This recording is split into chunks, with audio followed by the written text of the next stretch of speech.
Hello, and thank you for joining us. My name is Richard Gerver. I've worked in education, human development, and leadership for the last 3 decades. In this podcast series, I'm chatting to a diverse range of inspirational people from a number of different fields, from business, sports, the arts, education, politics, and philanthropy, to explore what our young people and organizations really need in order to thrive, not just survive, in times of increasing change and uncertainty. Welcome to the Learning Bridge. Today, my guest is, well, I suppose I can admit this on camera. My guest is a guy that I saw as a hero. A British Olympian, an extraordinary athlete, but also a man who has gone through the incredible ups and downs of success, of challenge, and all the things that come with that. My guest today is also, and correct me if I'm wrong, Dwain, one of the few sprinters that has actually beaten Usain Bolt. We'll get on to that, I'm sure. I mean, my greatest triumph was coming third in the dad's race in my kids' sports day, but which I think has an equity to your achievements. My guest today is Dwain Chambers. Dwain, thank you so much for joining us on this podcast. Thank you, Richard. I like that little analogy of me and Usain Bolt and yourself in the same comparison of the dad's race. You have no idea how seriously those dads took the dad's race, Dwain. I turned up one year and one dad stripped off down to lycra and running spikes. I mean... He was ready. So, look, I mean, for those people that maybe don't know as much as others about you, can you tell us just a little bit about yourself, about a little bit about your achievements and what you're up to at the moment? Right. So I've been an international athlete for the best part of 30 years. I started my career at the tender age of 4, and within 2 years of starting my career, I was the fastest teenager in the whole entire planet. So I want to put that into perspective, like how big the planet is and how many people participate in sport. I was the fastest teenager in the whole entire planet. So with that being the case, I had a wealth of talent and ability. And as we delve further into this little talk, you'll understand the pitfalls of lack of education and where that followed me throughout my career and ultimately came to a point where they came and it caused me to make some poor decisions. But in terms of my athletics career, I'm the only athlete to have run sub 10 seconds across 3 decades. There's no athlete in the entire world that's ever done that. I still hold the British record for the 60 meters. For the 60 meters, I am the 8th fastest man in history. So that includes athletes like Maurice Green, Andre Kaysen, Christian Coleman. There's a handful of athletes who have marginally run faster than me. I have run under 10 seconds 5 times. I've raced the great Carl Lewis. I've raced Usain Bolt. I've raced him for Christie. I've raced Donovan Bailey. You name it, I've been there, done it. And with that wealth of experience, it's brought me to a point where I live life on both sides of the coin. And I can also offer advice in terms of how you get up when things don't go so well. It's easy to win. That's not what challenges you. The winning part is easy. It's how you get up when things don't go so well. So that's why I feel my entirety of experience within sport and life has put me to a point where you and I are going to have a conversation that delve a little bit deeper. Brilliant. Thank you so much, Ray. Honestly, it just blows my mind every time you mention those things. And I'm just thinking about, the fastest teenager in the world. Unbelievable. Absolutely unbelievable. And then the generations of athletes you've competed against. I mean, right the way back to the mighty Carl Lewis, all the way forwards. I mean, when we're off camera, I'm going to ask you which ones of those guys you actually liked, but that's for another day. That's for another day. So, so there you were, right? 14 years old. By 14, you were already competing, which means you must have been training to an extremely high level. How did you get from being Dwain Chambers, toddler, normal child, to being Dwain Chambers, who was running extraordinary times as a 14-year-old? So what did that pathway, that little bit of the pathway look like to you? How were you identified as a supreme athlete? And then how did you get engaged in high-level athletics? So I want to put you into a little scenario. I want to imagine a young man or a young kid, for example, being in their room throughout the whole entirety of the summer holidays, not allowed out, listening to all their friends laughing, cheering, screaming in the street, and wishing you could be outside and being free as them. That was me. So myself and my two younger siblings were brought up in a very physically and mentally abusive household. So with that being the case, we weren't allowed out. We weren't allowed to express ourselves. We weren't given freedom to just be kids. And the only time we were allowed out was when my stepfather wasn't in the house. And my mum was like, okay, go out and have a little bit of a run around. But then she had to keep herself somewhat quiet so she didn't get us in trouble. And we had to do the same for her.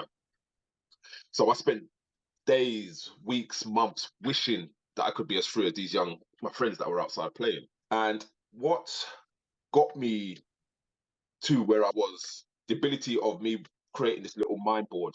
I would cut out images in catalogs and newspapers and magazines and comics of the things I wish I could have. That would be cars, it would be houses, it would be destinations, it would be items of clothing. And I would just sit there watching them all day because I couldn't do anything else. And the more I imagined these things happening, as time went along, the more these things actually start to materialize. I then had the freedom to go to a track. And that came in the shape and form of my primary school teacher, Mr. Dave May. I remember it clearly to this day. He would say to me, Dwain, boy, you give me trouble, but Jesus, can you run fast? And he introduced me to a guy called Chris. And Chris took me under his wing and showed me the ropes. And what was the defining moment in my career from that tender age of 14, 15 was the praise and the rewards and the encouragement I received out of the house was more enjoyable than the non-praise, non-encouragement and massive physical abuse I was receiving in the house. So my coach then moved me on to another guy called Selwyn, and it was Selwyn's.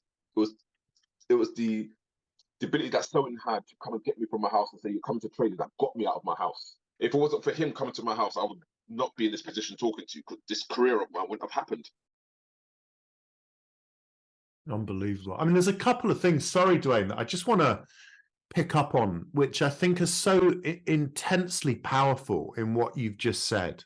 The first is this idea of a mind board, which one of the things that struck me throughout my time as a teacher, and I worked in areas of social debt, were that fundamental thing that we had to help our kids to dream, because a lot of those kids, for different types, some similar experiences to yours, some for different reasons, those kids never had, nothing lights the flame, because unless you've got something to light the flame, right, it's a dead candle. And I think that's so important. I mean, there's a couple of observations that I'd love you to just...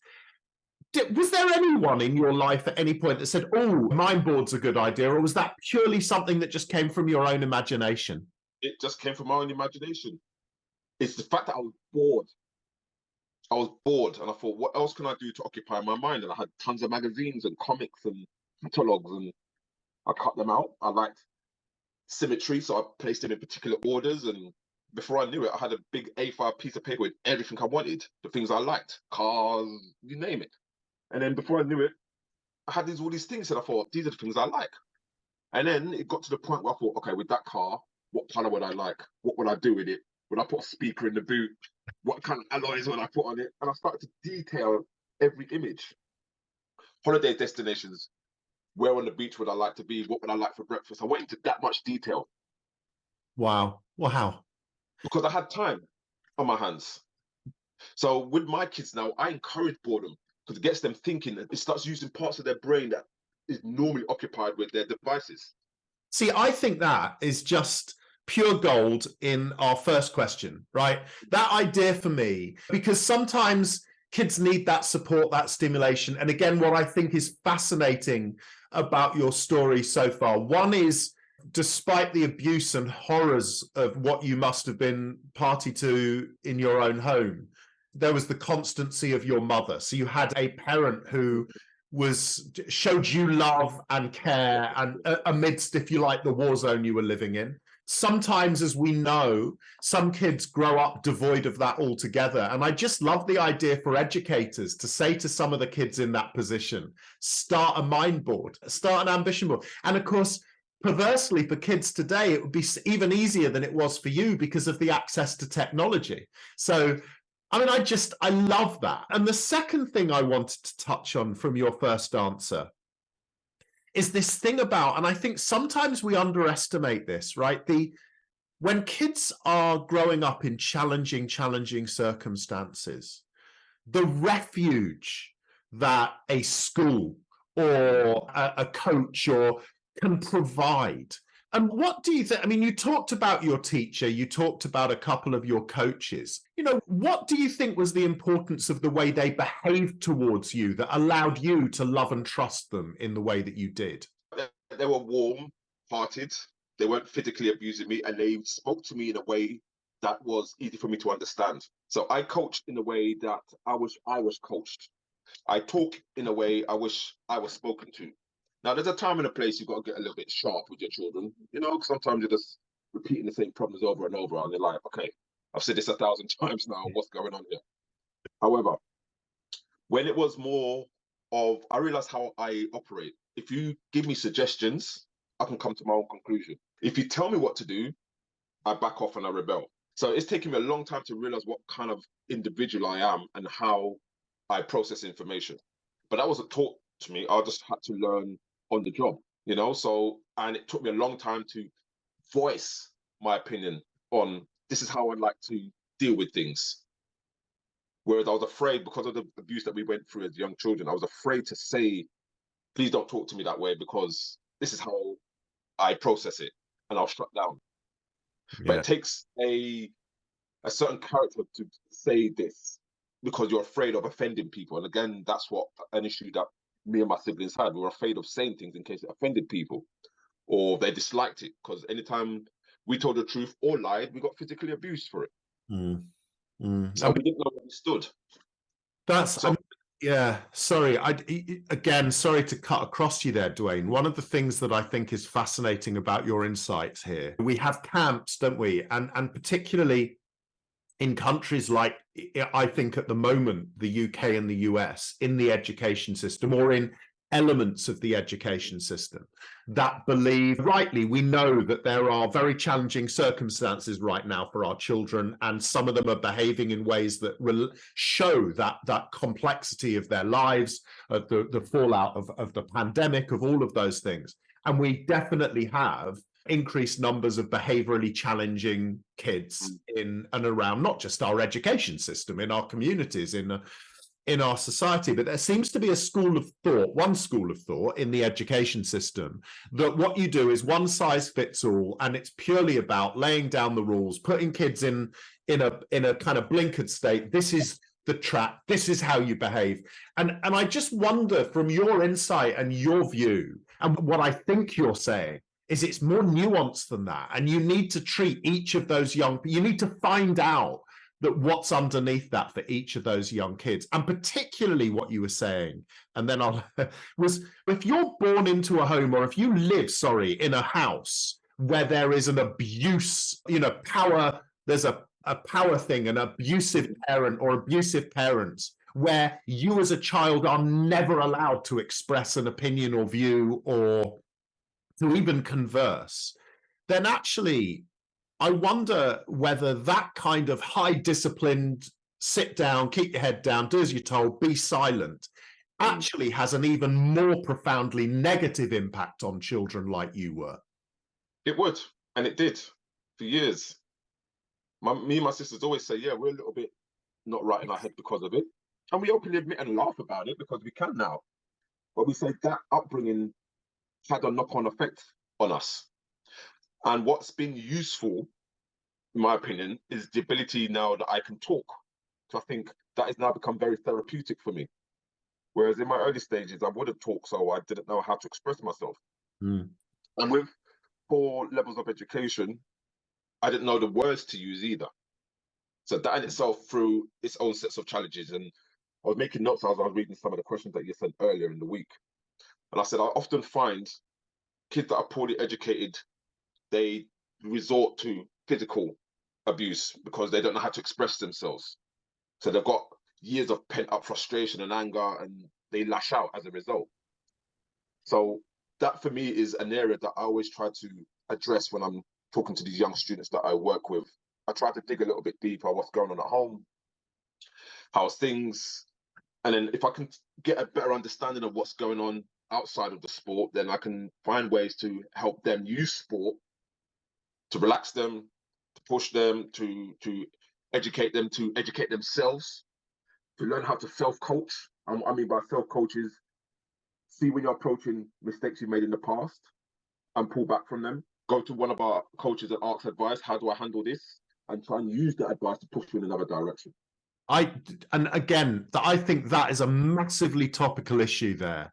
And I think I'd love just to explore that a little bit further with you, this idea of self-coaching, because again, one of the things I do a lot in my work is talk to organizations about developing cultures of self-leadership, self-management. And I think it's a major issue, not just in the education space, but actually in the modern workspace, that people are too reliant on people managing them. And there are two parts to this question, really, for me, that I'd love to explore. The first is that, how do we get to a place? And I guess professional elite sports is one of these areas. I've talked to a number of people across different sports who say, in a way, the pinnacle of working with an athlete as a coach is getting that athlete to be able to make split-second decisions for themselves, to take ownership of their own decision making, to an element of their training, to their progression. I talk a lot to guys, and you do much more of this than I do, in, for example, football. And one of the great complaints in professional football is when things aren't going right on the pitch, the players all look to the coach as if to say, well, what do you want us to do now? And the coach can't do anything because they're the on the field of play. Correct. In that moment. And I'd love to talk about that idea of, how do you as a coach, how do you in your own history and experience, go about developing that sense and superpower in the young athletes you work with, right? And I suppose the second part for me is, how do you marry that to, what you've achieved in your life, Dwain, isn't just raw talent. What you've got is a God-given talent. Not that I'm in any way jealous of you, but you had when God was giving out the talent, right? I was clearly last on the production line. You can have that bit. But the thing for me is, you had to have, to achieve what you achieved, the discipline levels you had to have were extraordinary. So one, how do you help young athletes develop the self-leadership? And where did that sense of discipline for you come from? Because I cannot imagine what it must be like every single morning to drive your body to the level you had to drive your body to get to the pinnacle that you did in your profession. All right, so I'm going to touch on the second question, the self-discipline. Yeah. That is something I've constantly had to work on. And that's not something you're inherently born with. A lot of self-discipline came from the routine we had at home. Routine meaning you got up, you made your bed, you got your uniform on, you had your breakfast, you went to school, you came home, you cleaned, you read, bed. I've been somewhat programmed. And because of that discipline, I carried it through to sport. I couldn't carry it into education because I didn't have the mental capacity to sit and read. Because every time we read, and I struggled with reading, to the point I'll read a sentence and I'll read the same line again over and over. My mum or my stepdad we would skip. Yeah. So reading this was out of my radar. I just didn't like it. I wasn't comfortable with it. So I knew I was very good at disciplining myself and programming myself. So how I carried that into sport, I knew to get up every morning and repeat the same routines I had at home. And whenever I had a poor race or not a race that didn't go so well, again, I would revert into myself. And that wasn't useful because of the disciplines of what happened at home. I didn't know how to express myself. So I knew how to get ready to perform, but I didn't know how to handle disappointments. So that came with time, and that came with me learning to confide in people and talk to people, self-analyzing. I was very critical because remember, you're also criticized by critics, newspapers, journalists, people on the radio. Luckily for us at those stages in our lives, we didn't have social media because the abuse would have been tenfold. So it was more handling what the press would say, and how do you come back from that? Do you believe what they say? Yes, half the time you do. Because when a number of people continue to say that about you, you start to believe you are that way. Then you start to self-question yourself or self-doubt yourself. Then you look at yourself and be like, okay, why did I not perform? Then when you open your mind to that way of thinking, why did I not perform? You start to go a little bit deeper. And you often find that you wasn't eating well, you weren't sleeping well. There were a number of sessions that you missed across the week, which resulted in a number of sessions you missed across the month, which resulted in a number of sessions you missed across the year. And once you start to have that routine, you start to create holes in the fabric of your performances. And if those holes get too big, you can't fill them. And you get exposed. And then you start to look at what you could do better next time so you don't have those problems. And what I then found that sport and life, all it is problem solving. If you can learn to solve the problems, you stand a greater chance of performing more consistently. Because even though I resolved those issues before, poor sleep, poor habits, there was other issues that then surfaced. It was raining, it was snowing, my spikes fell out, my laces come undone. And these are sometimes things you can't plan for. They're out of your control. So again, how do you handle things like that? When it was raining, I say, okay, my mindset, it's raining, I don't want to be here. Whereas more experienced athletes would be like, okay, it's raining, this is a chance for me to shine, because I know other athletes are going to be struggling.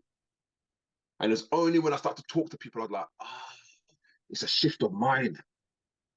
I'm training the physical, but I'm lacking this.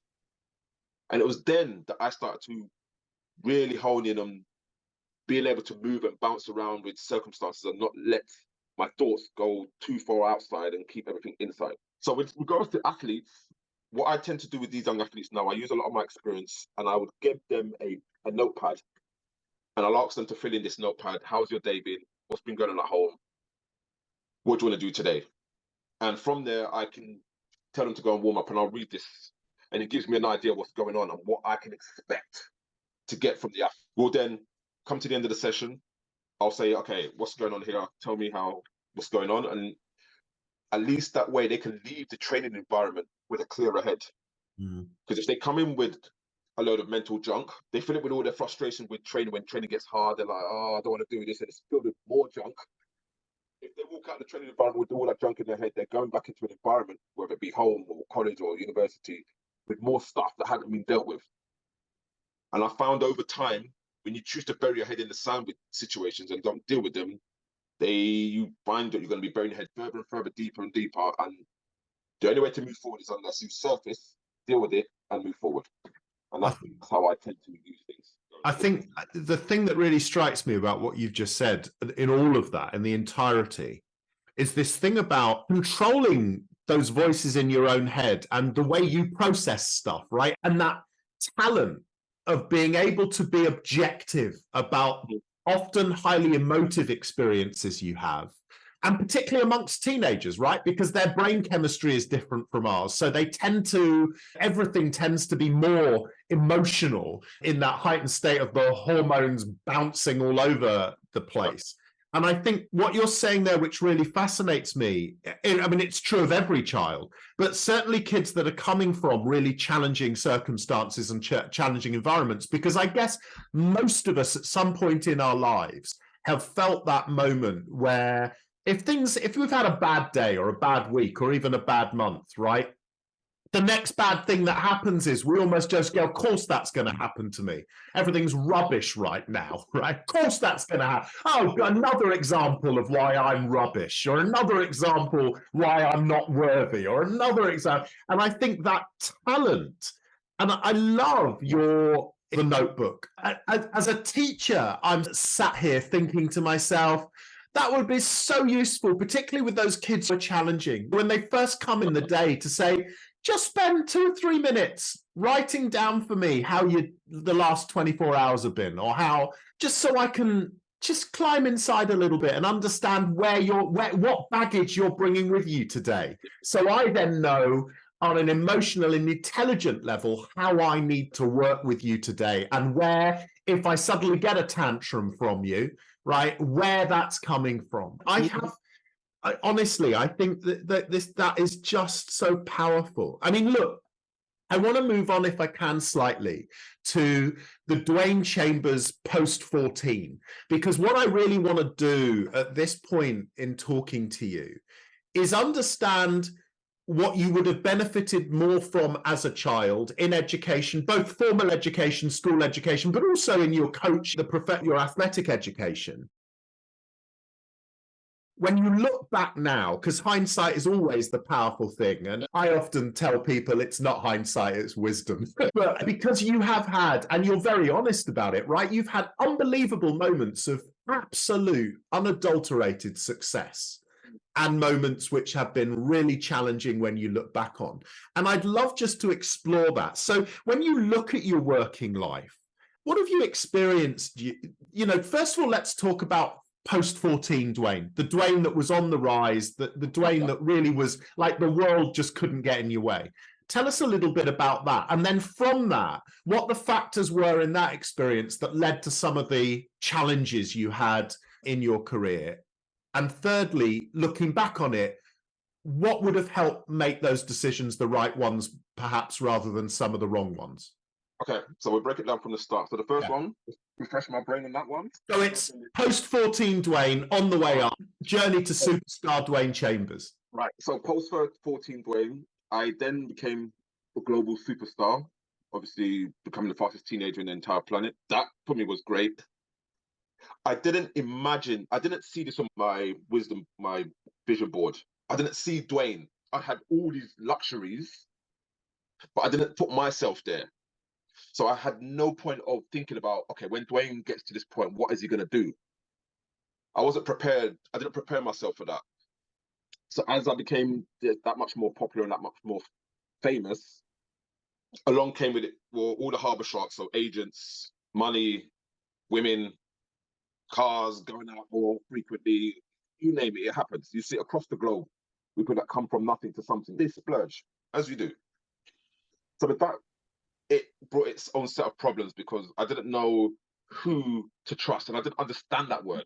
I'm not sure if many people understand what the word trust means. Because if you're going to put all your ideas, ambitions, goals in the hands of somebody else, then you're already setting yourself up to fail because you've got to trust yourself first. But how do you tell a teenager, a 15, 16-year-old to trust yourself and make right decisions? The only way you can come to that conclusion is by falling and seeing how people are when you're up, seeing how people are when you're shaky, seeing how people are when you need their advice and what they say, and especially seeing how people are and seeing how you are when you're down. And until you've gone through every possible scenario, then you can really identify who you are and how you act around other people.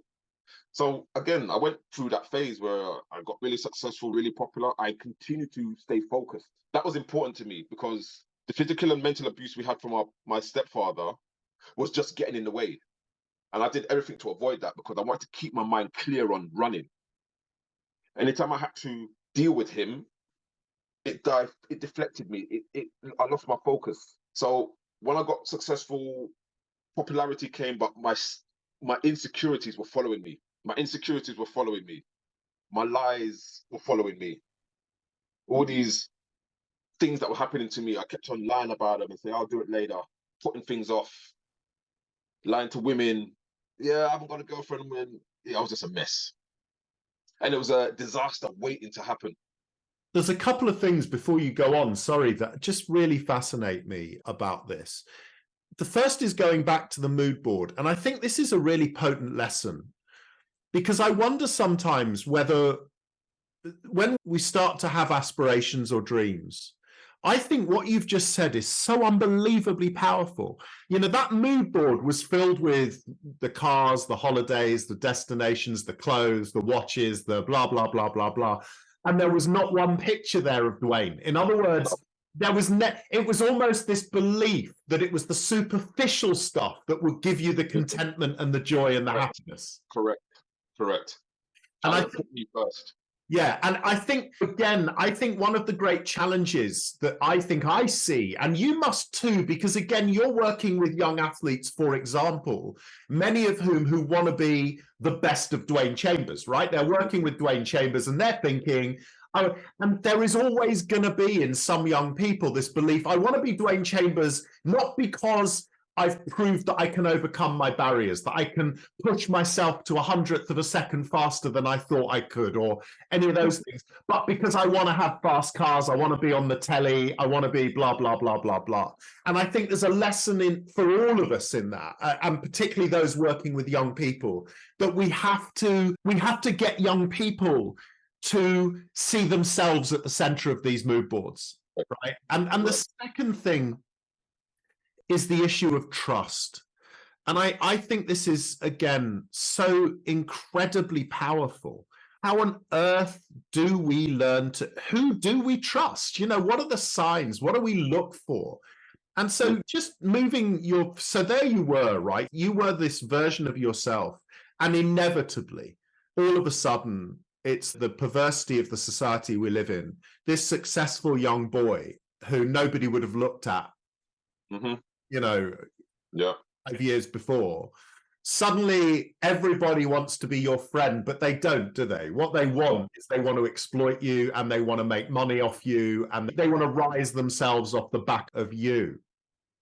And looking back on that now, do you think there is anything that externally, any advice that was lacking that you would put in place now for if you were working with Dwain Chambers now, as a kid, what was missing? What would have helped you find out how to trust people, or who to trust? Good question. And I would say, if I was talking to Dwain then, I would say, go and talk to people who have been there, done it. But the people that were currently doing well in their careers didn't really want to delve into what really was going on. Why? Because it meant they were putting too much attention on their role. That's the problem.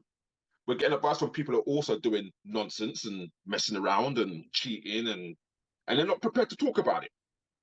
So you're not really getting a full picture. So who do you trust? You trust them because they've been pinned up as these idols on the television. They're the best, the greatest. But lo and behold, these people still have to go home and self-analyze themselves. And they've got their own set of issues mentally. We all do. People who in the psychology world still need mental management. Because despite what you're doing, even though we have close to 100 young children in my academy, and a handful of them have mental health issues to some degree. And yes, we share the load amongst our coaches, but you're still taking that baggage home with you. So who's managing you? I'm talking to myself. Who manages me? Who do I talk to then offload? And then that offloading, you dump onto somebody else that they need it too. So it's tricky to know who to trust. So I always revert to the fact that trust yourself first. Know your patterns. Know when you're about to go and mess up. And the strength comes from seeing yourself going down that road and pulling back. If you're an athlete that likes to work hard in training, but then goes to fast food restaurants for the rest of the day and week, then you have to self-check yourself and be open and honest. You know what? I need to leave that alone. Because coaches ask me why I'm not performing, and I'm lying saying, I'm just tired today. But really, it's your problem with your eating. So I'm glad I'm saying this because I went through this. A number of athletes do it. They won't admit it because they're afraid of the embarrassment. But it's by exposing yourself gives you the opportunity to be like, okay, these are the things I'm aware of. These are the things that people see. So when people comment about what's going on, they're seeing what I'm prepared to not talk about. So nowadays I just say it as it is. You know what though, and what struck me the first time I met you was, besides everything else, in the worlds we move in, meeting people who are authentic is actually quite rare. Yeah. And you are one of the most authentic people I've ever met, and certainly given the experiences you went through. And I want to touch on not necessarily the experiences, but the learning that came from them. And you've touched on it already, right? There you were, absolutely globally renowned, right? You had, and we don't have to go into these details on this podcast, you had issues that really just pulled everything from underneath you. And I'm not saying you weren't responsible for those things, but we all go through moments where we screw up, right? All of us have moments where we screw up. Very few of us screw up on a global stage. And so the worst we are is accountable to our friends and family and maybe a few of our work colleagues, right? You were accountable almost to an entire global athletics community, your country, all of those things. What I really want to understand, because I wonder, and it's maybe a challenging question for you, did you need that to become the Dwain Chambers you are now? In other words, has the honesty and the power and the authenticity, would you be the Dwain Chambers you are now if you hadn't experienced that adversity? No. And the reason for my adversity, not as a child, but as I developed in my athletics career, I started to doubt myself because I'd gone from a very successful junior to the senior ranks. And as I got into the senior ranks, even though I was finishing 4th place, which is still an achievement as a 17, 18, 19-year-old, because I wasn't bringing home the medals and the trophies, I said, oh, I'm no good. These guys are better than me. So I was starting to doubt myself. So I left myself open to, I want to know what the others are doing. And by opening my mind to that level of curiosity, I said, I want to know what other people are doing at all costs. I want to be the best. I want to be number one. And I don't care how. This is where the power of what you say has an influence what opportunities come your way. So I want to be the best and I don't care how. And my opportunity came in the shape and form of 2 bars of EPO and a syringe. And I was given an offer.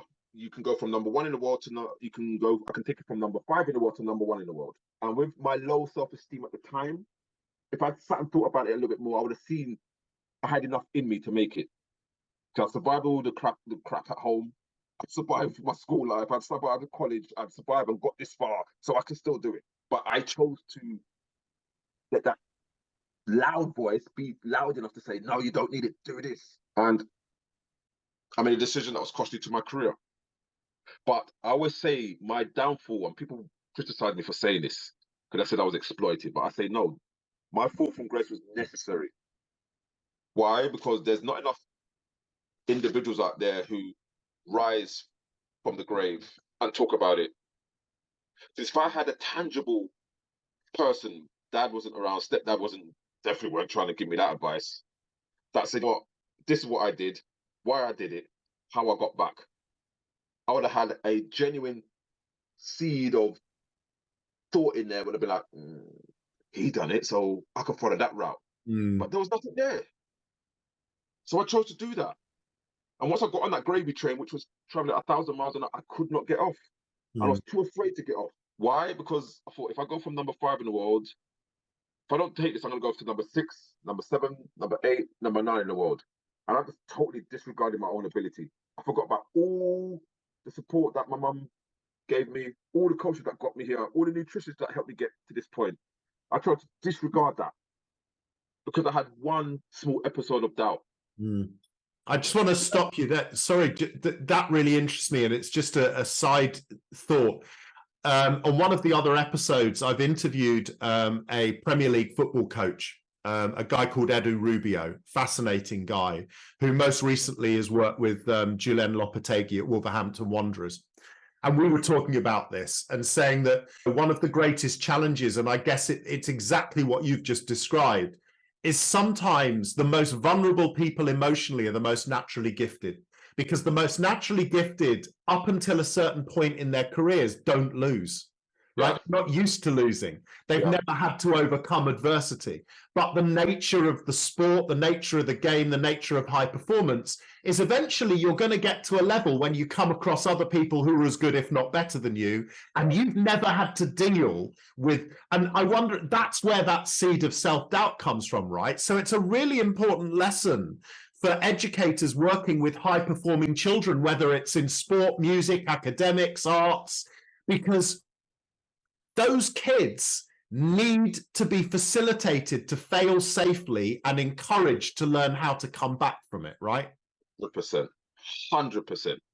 When you're dealing with individuals, male or female, of that nature, you're not managing them physically because they've already got it. They've already got it. You know, it's how you manage them psychologically and having a soft enough voice to quietly penetrate when their mind is shouting at 100 decibels. Your voice has to be such that it can penetrate softly through 100 decibels of noise in their own head. They're asking themselves 1,000 questions because we overanalyze everything. Just the nature of how we're wired. Sports people are just wired differently. We know what we've got to do. We know exactly how we're going to get there, but we don't plan for disruptions. We don't know how to plan for that. And when we have disruptions, like when it snows in the UK, we don't know how to plan for snow. I tell people that all over the world, they just laugh at us because we can't deal with any kind of weather that isn't just grey. Just don't know how to deal with it. So when you have those mental disruptions, what's the next step? And I didn't have any strategies to deal with that. So again, self-doubt, depression, all that kicked in at such a young age. At such a young age, you're performing on the world stage where everybody is looking and criticizing and commenting. And you're not playing to your strengths, you're playing to the strengths of everybody else and trying to please them. You're pleasing your agent, you're pleasing your coach, you're pleasing your sponsors. The media. So you've got all that on top of you. So again, you become insignificant in comparison to what else needs to be required or needs to be met. I mean, that is just so powerful for me. And that idea that, some of us go through our lives just obsessed with, you get to a point where you feel such a sense of responsibility and everyone else is on your shoulders. And yet again, what you're describing is you lose Dwain, right? You lose you in the complexity of this universe. So look, as we start to wrap this, what's been an unbelievable conversation, a couple more questions really. And the first is, so there you are, right? The pedestal you haven't just fallen off it, the pedestal has crumbled. How, and you described it yourself, most people would never come back from that. Most people wouldn't be able to. How on earth did you, and were there people around you that then helped you? How did you come back from that? Where did the mental strength, where did it come from, Dwain, to come back from such a massive challenge in your life? I made a very clear decision in my mind, despite once the announcement of my suspension took place, once all the noise settled, and I avoided, for a very long time, I avoided staying on my own. Because the moment I was on my own, all the demons came back. And that's what I was running from. What I'd done, why did I do it? Who have I hurt? All the comments, I heard them. They're just, all those demons just came coming back, flooding back. And it only became apparent when I spent about a week on my own. And I had to face those thoughts. And I didn't know how to answer them. So what I did, I deliberately ignored those thoughts until they kind of ran out of energy. And as those thoughts ran out of energy, and I would ignore them by just going for walks and washing up and cleaning just to not answer those questions. And once those thoughts disappeared and got weaker and weaker, my alignment came back and I thought, sport is still what I want to do. This is what I love. This sport has given me everything. I've taken everything from it. And it was only then that I realized, this is what I want to do. How am I going to get myself back? So I was no longer looking at all the comments. I was looking at what Dwain can do. I'm not trying to please sponsors, or I didn't have to anymore because all that had been removed. I just looked at, what does Dwain want to do now? And Dwain said, I want to get back running. That's what gives me the most enjoyment. And once I set my sail on my ship to go in that direction, that was the only direction I was going in. And I knew me coming back was going to have its own set of challenges. But the way I saw it, it's these challenges that are going to help me get back. Because if I can overcome one challenge, which I was currently going through, I can overcome another. And by overcoming these challenges, I'm going to have to learn to get a team of people around me that respect themselves firstly. It wasn't my friends. It wasn't my teammates. It wasn't my partner at the time. It was people that had a high level of respect for themselves. I know of individuals that had a high-end job, and they were not afraid to tell me that I'd screwed up.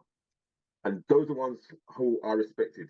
And once I got myself into that place, I said, I made this mistake, I'm going to correct it. And these are the people I need to go and meet in order to make this happen. And every person I met during my rise back up shut the door.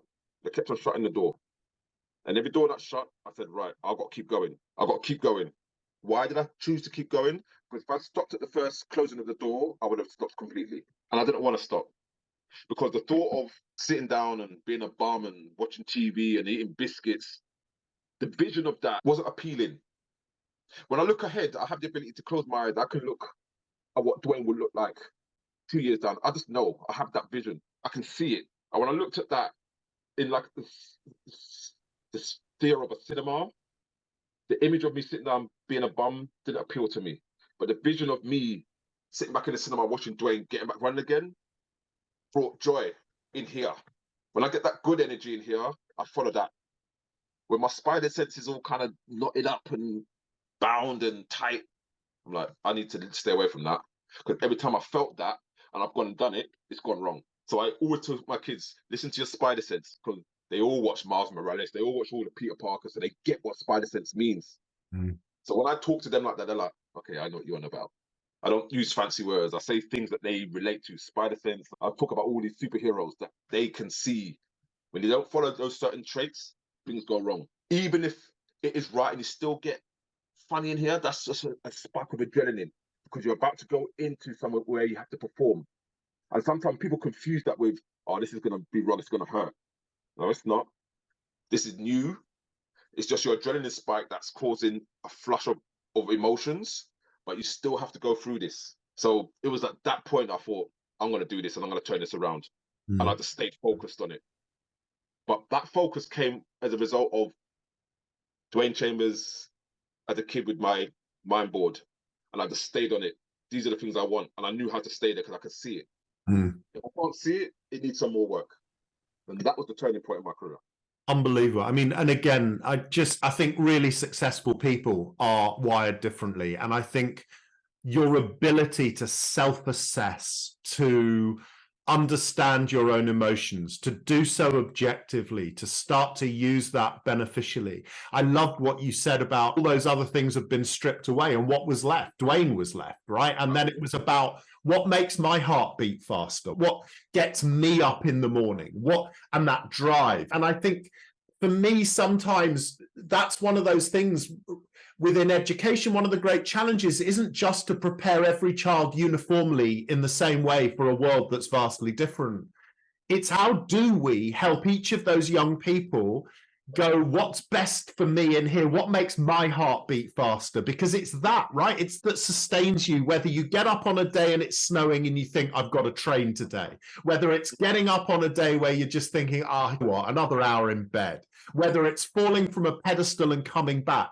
The one universal truth is what's in here and the instincts that are in here, and learning how to marry those things together are what I think will ultimately ensure that more of our young people experience success and fulfillment in their lives. Look, one final question, I promise, and then I'm going to let you plug in for everything you want to plug. If you had one wish for the future, for you or for small, big, what would it be, Dwain? One wish for the future. Interesting. Good question, because as you said that to me, I was making some notes. I was thinking, what would I wish for the future? I guess I would think about people being honest. In all fairness, people just being honest. Because just be honest. That's because huge. Just be honest. Because you know where you stand, the people around you know where you stand, and they know what they're getting. Instead of wasting time lying, sending people down the wrong street, and then you've got to revert from that. Once you start lying, you forget your lie. It's hard to keep lying. Yeah. I did that for 2 years while I was on my program. It was just difficult. And I didn't like the person I was becoming. I couldn't, Richard, for 2 years, I could not look in the mirror. Look in the mirror. And when I mean that, I'll be brushing my teeth, but I couldn't maintain eye contact with myself. Wow. I could not do it. I could not do it. And I was like, I got to go out there and tell people this stuff. And they believe I'm doing this naturally. I could not look in the mirror for 2 years. I said, what the hell am I doing? What am I doing? Oh, this has to stop. Isn't that, I mean, I think what you've just, the potency of that, Dwain, because to an extent, so many of us live lives to a lesser or greater degree that are almost, and I wonder whether it's more so for in the media obsessed generation we live now, where so much of lives is almost like a veneer, like a mask we wear. I mean, girls and boys who feel they're living a pretense. We look at doctored images, girls who are looking at the doctored images of beautiful women on Instagram thinking I could never be that, and this projection of trying to be, you know, we're all pretending. We're all pretending. I said to somebody recently, I was in my early 30s when I first was able to look in a mirror and go, what, I actually like the person that's looking back at me. There you go. I'm comfortable in my own skin. Yep. And I think that's a very profound point on which to end, because I would actually say that whether we're educators, parents, coaches, managers and leaders in organizations, I think one of the fundamental things we could do to build a legacy for the people who trust us is help them get to a place where they can look in a mirror and say, yep, you're okay. Yep. You're okay. You're okay. And I just, thank you. Thank you for what has been a powerful, authentic, inspirational, provocative. I knew it was everything that I hoped it would be, Dwain. You are, and I hope our listeners will realize, you are a remarkable human being. And so my final point to you is, and I hope people are, if people are inspired to find out more about you, to connect with you, to find out more about your work, how they can get hold of you, what would be the best way for them to do that? Just on social media, Instagram, just Dwain Chambers, DWAIN, Chambers, CHAMBERS, or my website, www.com. That's where they can find as much as they need to know about what I'm doing, coaching-wise, and the direction that I'm trying to push myself in, which is more engaging conversations like this. You're an extraordinary human being, Dwain, and some people, and I hope this doesn't come across as crass, some people will say, oh, Dwain, you should have just stayed on the track and never fallen off a pedestal. I actually thank the world for the person you are now, which is because of the lived experience you've had. And I think the benefit you can give others is truly extraordinary. So thank you so very much for your time today. Thank you. Pleasure. Absolute pleasure.